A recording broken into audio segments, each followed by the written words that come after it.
አሁን በስቶይክ መነጽር ብልህ ወንዶች በፍቅር ግንኙነቶቻቸው ከሴቶች ጋር ማድረግ የሌሉባቸውን 9 ነጥቦች እንገልጣለን። 1. ያለፈውን ታሪክን በሚስጥር ያዝ።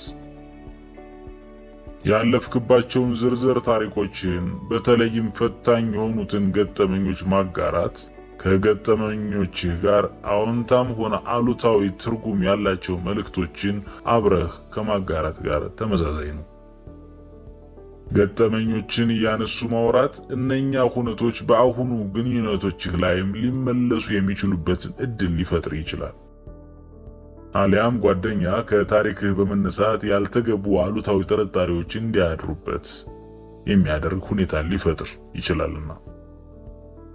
በመሆኑም ያለፈውን ጊዜህን ሚስጥራዊ አድርግ።